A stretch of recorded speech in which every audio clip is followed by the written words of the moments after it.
So I felt inclined this morning, and I still feel inclined, I made a couple of notes about it, to be a little bit more personal with you, in a sense, than I generally am. When I wrote my book, that was kind of my way of saying, you know, these are the stories that led to the end of the story of me, and I'm a little bit bored with the story, but there's some value in it, so hopefully I've gotten most of that value and don't need to focus on me so much. But I'm doing so this morning not for my sake, or not to draw attention to myself, but just to embody and express what I might call authenticity, transparency, and as a means of sort of sharing with you, because I've always felt that more than anything, I'm just kind of a reporter, you know, of what it's been like to discover some of the causes that are embedded in the human condition that result in so much suffering and conflict, and how we make and escape from some of that.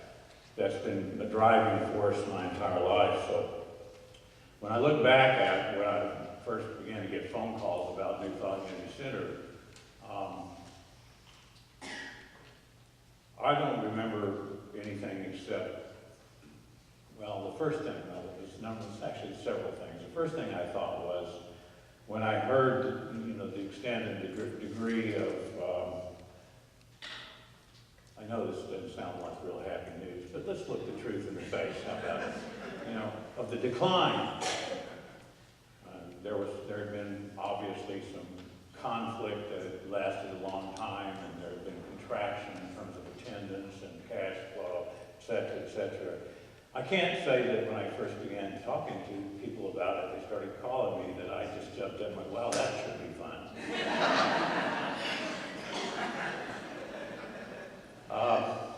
It didn't come that way. But I also had some other memories, and some of you are actually in the room that would hold these memories with me, of my having been invited here many years ago, and the fact of my wanting to draw attention to what I still call the grace of the heart has been no place better received. You know, 7 years I spent on the road doing Awakening Heart conferences and focusing on the heart, which I know to really be the source of the experience and expression of grace. It's not really the head, it's something deeper. Then I noticed that when I came here, there was a lot of, it was a popular response, it was a good response, it was an authentic response. So that was in there, and I remembered that of all the places I've traveled to when I've been kind of a roadie doing that, nobody had really received me better. So I couldn't quite push it all the way out of the way. There was that memory there too that sort of gave it life. And then as I began to listen more about what were the details and, you know, what we would be looking at together, I began to realize that it fits the pattern of my entire life in a way, which has been one in which, you know, appearances started out when I was little, and, you know, repeatedly, you know, I would find the kind of myself in what I would call more a fall from grace than falling into grace. Sort of, you know, lots of problems, sometimes impossible looking situations. But then I had been shown time and time again that through some kind of surrender that happened, you know, inside me, that I couldn't really even take credit for the surrender, somehow grace could burst through and alter the circumstance and the situation. So from the beginning, you know, I guess I've learned to, as a person even, if there is such a thing, rely on this grace. And I thought, you know, that's the only thing that could save this church. You know, I mean, it would have to have some kind of amazing grace suddenly come rushing into the experience. There'd have to be a major shift, and it would have to happen pretty quickly. You know, that might not really sound like happy news to you, but you know, it is happy news, because that's the possibility that's brought us together. I did have, as I say, some resistance and some fear, and I didn't really want the job. I mean, I just didn't, you know. But then when you look at the famous stories of spiritual calling, or the times in which you may have felt a stirring or a calling, you'll notice these components are almost always a part of it. There's several. It's not just whoopee, usually. There is some excitement. You may get this sort of powerful sense of certitude that I'm supposed to do such and such. But you'll notice right away that stirring will cause you to face some certain fears, or let go of something, or be willing to do more than you really know for sure you know how to do.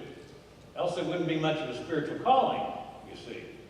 I mean, whether it's the story of Jonah, Jonah wasn't real excited about being called, was he? We won't go into that story, but that's kind of how it is. If you look carefully, when you are deeply called for a spiritual transformation, there will be some power. You'll feel some power, something moving you to be willing to step out of your comfort zone, which means letting go of something that you may have been attached to, that you may have felt almost some sort of a cherished value around. So it wasn't that different for me in my response to coming here. It also seemed, after a career of serving Unity Ministries that had been not consciously orchestrated this way, but eventually I realized that I was always called into troubled situations where conflict was there, or lack was manifest, things weren't working so good from the very beginning. And then, my career was that too, taking failing businesses and looking at, what do we have to do to get this thing changed? It's a lot easier to do in business, by the way, than it is in church. Because basically, if you fire somebody in business, the owner's happy that you're willing to go ahead and make the needed changes, and get some people that you really want to get on board and have the vision. In church, people kind of feel like family, and when you make changes, there's usually some emotional movement, and so it's not so easy to deal with the changes. But we have to change. I think we know that here. And I don't want you to forget that we're not, we're not over the hill just because there are a few more people on Sunday and the cash flow's up a little bit. We have a ways to go. If there's going to be a legacy called NTUC, something that we can actually give to the next generation, which hasn't even found us yet, we'll have to change some more. There's some things we'll have to do. But the good news is that I'm suggesting to you that since we need so much change, we need such a radical miracle, we're going to have to depend on grace. So that's a big weight right there. You can just let it go. If we don't get massive miracles, one after the other, after the other, after the other, NTUC won't be here for the next generation. Will it? Really? Those of you that have been around, you know our circumstance? It just won't be here. It'll slowly, if it continued the way it was going into a decline, it's just going to disappear. Oh well. Or there's grace and the possibility of just amazing miracles happening. But so, my calling was, what really moved me to do this, I don't know how you think I think, but it sure as heck wasn't the job, and it wasn't Cincinnati, and it wasn't that I sure can't wait to be in the middle of that mess, where they're fighting with each other and everything's in decline, which we're not anymore. We're not in decline, and the fights aren't going on. That's not really so. We've made some real progress, but from the beginning, what was inside me was, wow, what an amazing miracle it could be if one of the oldest centers, where the birth of this new possibility in human consciousness was one of the first places it was ever born and manifested in the Western world, were to rise from the dead and suddenly explode into a new form or a new shape. It will have to be a new form and new shape, won't it? Do you see that? It can't really be like it was. That can't be. It's something new has to be born, and not just in the minister. The minister can't just go in there and stir up the energy and carry it all, and he's the big star, and so lots of people come because there's a big star here. No, there's something new here. This is where the new paradigm has to become embodied. That means all of us have to begin to experience miracles and grace. So we come in the door. That was the calling. You at some level you bought it because, you know, that all the forces, I mean, the board voted unanimously at the time to hire me. So, you know, I surrendered and came. And I have seen already a series of changes that are, in my view, markedly miraculous. I've seen almost all sense of conflict disappear from the structures that underlie the church. I saw a staff that was worn out and weary and admittedly against the wall. I mean, but they work well together. You have a fabulous staff here, start to finish. I saw many, many gifted people in huge volunteer roles giving more of their life than I could even imagine. You know, I never gave that much free time to churches. I guess I gave it all to churches because it's where I've lived. But there has been amazing grace. So that's the sort of personal part of the story that brings me to now. And when I look back at this thing, I remembered for myself how it was that I first became aware and was actually motivated to go in circumstances that looked next to impossible.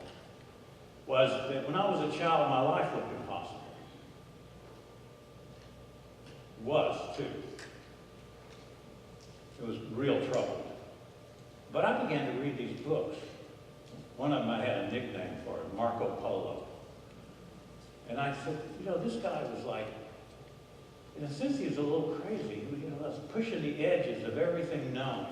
You know, I'm going to go where nobody else has been willing to go, and where you're not supposed to go, and it's dangerous, and it might not work out. And, you know, for some reason, that was born in me, to sort of push the edges. To go ahead and look at things that looked impossible and try anyway. I mean, it happens the other way a lot of times when things are really bad. People just either give up or their spirit is beaten down and they spend most of their lives kind of shuffling along, bent over, you know, continuing to tell their victim story. And although I had a little of that going too, don't misunderstand me.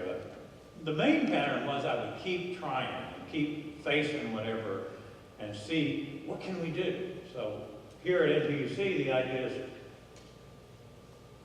not so much what can we do, is this the time in the psyche of the consciousness of humanity when real grace is going to be born and embodied in a group of people pretty much all at once? Because that's our only shot, you see. And let's look at how big a miracle it is. Because do you know anywhere in history where that ever happened? Because I don't. Oh, there have been successes. But the sort of miracle we need here is where people actually get rewired from within out. So that instead of struggling and arguing and the ego dominating our thinking and our feeling nature, but instead that gets rewired somehow from within, and we become like new creatures. I mean, isn't that what Scripture holds out archetypally? Isn't that the blueprint for a whole other way of existing that has nothing to do with the old way of fighting and struggling and efforting and victimizing and projecting and blaming and all that stuff? Isn't that what Scripture is holding out for us? Hasn't that been the blueprint, that we become entirely changed from the inside out? And we have a few examples of that having occurred in history. So that's what I was called to come and deliver. Hey, if it's popular, great. If you don't like the message, try not to kill the messenger this time. You know, just tell me and I'll go back home. But I don't think the message is going to change. That's the one that I was called, and it's the only one that makes any sense to me here. And I can't do this by myself, you know, because I'm not by myself. It's a group movement. It truly has to become an inner movement and a spiritual activity that is flowing from inside of many of us. And it has to be so remarkable that we begin to feel changed. And then when we speak to people, they notice it. Because truly, we never built our churches through marketing. That's such a bunch of baloney. Our churches, from the beginning, this sort of true spiritual, when the truth starts to manifest, the way it really manifests, where groups of people come together and they want to be there, is because lives have actually been changed, and people notice and they go, what are you doing different? That's what really happens. Otherwise, you just got the next great marketing gimmick. And the world's really good at that. We've made some big corporations that way. I don't see the happy people except in the advertisements. But, you know, if that's success, you can have it. I've been here 66 years. It holds no interest for me. But if we could get together and figure out how this grace thing works, and it turns out it works a lot easier. That's our biggest problem, is grace is easier than we can think and imagine. We're so used to the human mind thinking things have to be hard, and they have to be a struggle, and somebody's got to be wrong. And if we can get to the bottom of the problem by digging up the problem and figuring out what caused it, we think that's the answer, and grace is not a chance. That is not how it works. You don't do it at all, in fact. We kind of know this, but we got away from the fundamental reality that we don't have that kind of power and control to really change this world. Not as egos, not as separate persons. Something bigger than us, functioning through us, changes us and changes the world. That's how it happens. So our work is really getting the debris and the obstacles and the misperceptions and the conflicting points of view out of the way, or at least being willing to let them go. That's the calling. To let go of the way of the world. Even though, and here's another part of the problem, it's been somewhat successful for us. Actually, most of us have achieved some degree of success by working pretty darn hard at it. And there's nothing wrong with that. That's fine. But we still have to note the larger picture. How much better off is the world? One spiritual teacher says that really what we needed to get to the end of thinking we could do it our way. And we managed to find our way pretty much to the end of it, and that's where we find ourselves today, so that the spiritual motivation of today in the world, and we're a microcosm of the larger world here at NTUC, is this blunt. Wake up or perish.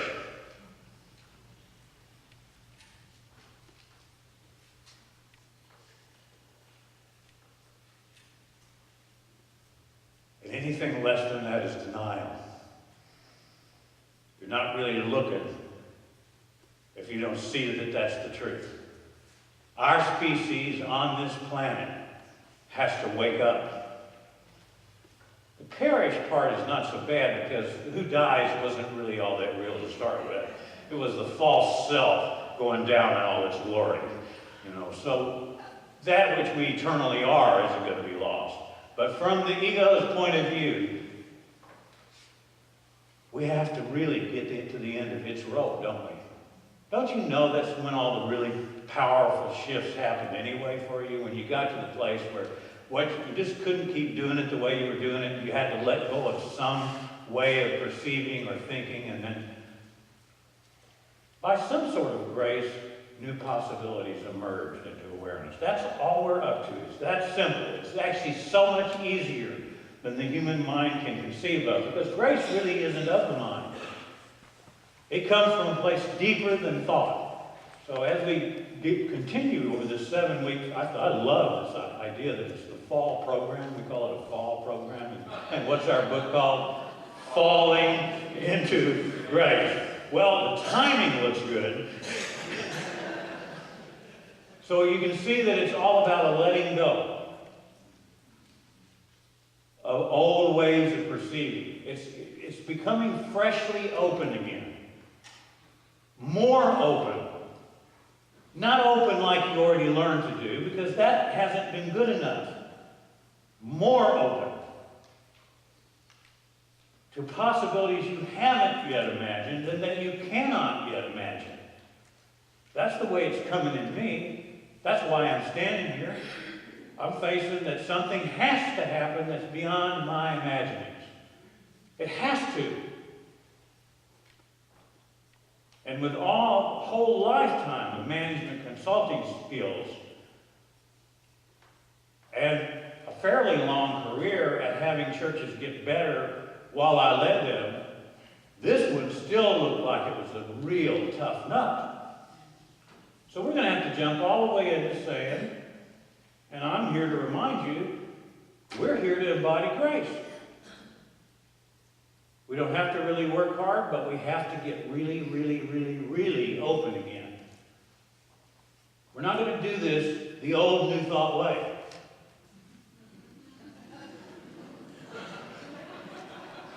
It has to be some new thought, which means it explodes directly out of the stillness and the silence and the stirring that we feel within us when we come together, for example, here on Sunday morning and I make that invitation. I can actually see it happening. I can see a stirring occurring within some of you, and I know I feel it inside myself. I mean, I'm standing here too willing to be completely altered, and I have no idea as to what. I'm not doing this, I'm not asking you to do something that I'm not willing to do. And I'm not pretending that I've arrived at some place way beyond you and inviting you to now come along. I'm saying, let's see what can happen. I mean, what do we got to lose, really? Look around at this world. Look at the story of history. As one of my favorite authors and spiritual teachers likes to remind us of what Churchill had to say about history. History is a story of one damn thing after another.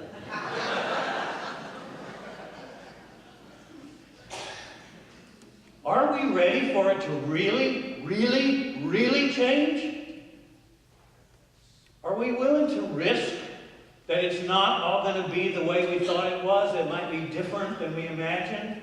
That even our most favorite spiritual cliches are not going to get us any further? That we're going to have the realization of some kind of power has got to be realized. It's going to explode into our subatomic particles, and it's what's going to express as us. Not that little limited me that's always and forever concerned about me. We can bless it and forgive it till the cows come home, but it still keeps manifesting itself unless we become open to something larger taking over more of the time. Right? So that's the invitation and that's the calling. In specific, during this particular 3-week series, we're talking about the word abundance. What really is true abundance? And despite the fact that every really good prosperity teacher who actually not only taught it, but may have lived and manifested and expressed a measurably abundant life in terms of things, all of them said to us that it's not about the things. It starts with an interchange. And one of the paradoxes of the interchange is that we start to feel grateful anyway for what we have now and what we are now, and for the sense of possibility and potential that we feel stirring in us. So we're already grateful. We're already, quote, full of grace. That's how this works. It's not about getting all the things that we want. It's not about seeing how many people we can get through that door by masterful advertising and marketing. It is not about that. It can't be. It's about us changing and being changed from within until anything that we were perceiving was wrong and limited about other people, at least we begin to focus that it might be that there's something in us that could stand some changing. And stop projecting it first. And then second, be willing, once we notice, because we will notice that we can still bear some changing. Honest self-evaluation will always result in us noticing within ourselves that yes, we still have some habit patterns of thinking and feeling that are very limited and limiting. Won't we notice that if we really look honestly? Come on. Don't we notice it? Most of us, some of the time, still has some movement in us. So that's where the change is. Isn't that really the basis of New Thought anyway? that we would be changed from the inside out, and that our focus is on our own inventory. Where do I need to be changed? Honest self-evaluation, confessorial movement where we look and we say, yes, yes, yes, yes, I see. I'm still sometimes trapped in this little limited me. Self-concern, all about me. I still look out there and think it's somebody and something else is wrong. So I know where the change needs to happen. It has to happen from within me. Clear up my perception. Because it's very likely that if I still have the disease of ego operating in me, then it's probably producing a perceptual field of experience that's distorted by that movement. Don't you think? Huh? Come on, y'all. So that's what we're doing. You know, I'm doing it too. I'm doing it right this second. I don't want to just preach at people. I don't care anything about preaching at or in front of people anymore. I have exactly no personal interest in that. But the idea, the adventure, the exploration, the inner Marco Polo idea that there are fields of possibility and potential within us as human beings where we might actually manifest something in this, maybe even in this building with this group of people that would be so bright, so different, so altered, that it would cause others to see it and their lights start coming on too more fully. So it starts here, and then maybe, I mean, it would be a miracle if it happened with a big group of people, wouldn't it?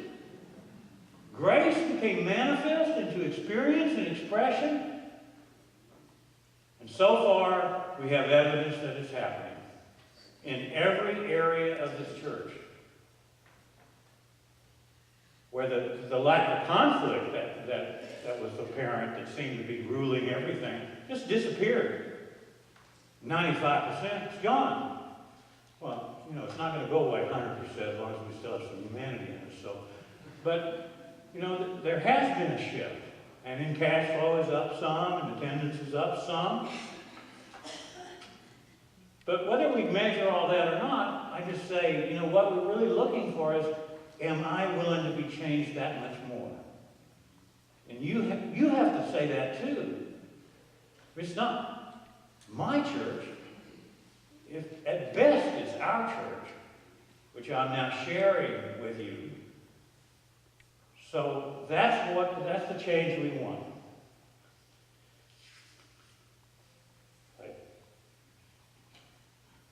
I have a couple of things I want to read to you here. Came out of a book called The Architecture of All Abundance, which was written by Lenidra Carroll. That's the mother of the singer, songwriter, actress, and humanitarian Jewel. Huge philanthropist arm of their business is giving money away and helping people, but based upon waking up themselves out of poverty.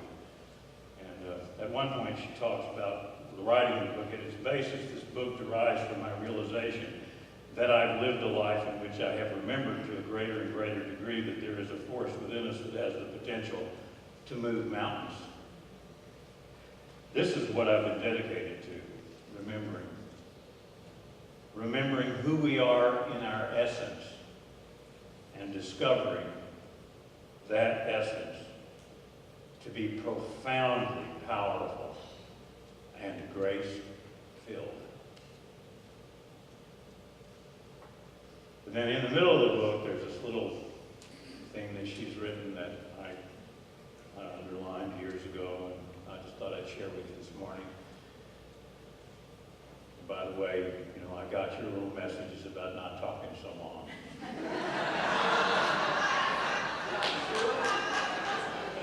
We'll see. Not done yet. But we can see the finish line here. There is an ocean of being. We are bathed in it. There is nothing that is not in it. It is all things and connects us to all things. It is the pure source of all that is. It is that in which we move and breathe and didn't have our being. It is the essence of our being. We can touch, intuit, express, and come to know this seemingly intangible world. In nature, it shows itself to us. In the silence, it speaks to us. In our life, it is made visible. We live in a world of action that exists within this vast ocean of being that envelops all things and permeates all things. This beingness creates and quickens all things. To know its depths is to know our source, the God of all things. It is a limitless ocean, at the depth of which is a still, silent, and changing place. Above is the ever-changing surface world of action. We wonder where the peace is, but we are immersed in it. We're like fish swimming in water but thirsty to drink. We long for peace, harmony, rest, abundance, but the distance between us and what we long for is so short, there isn't even room for a path.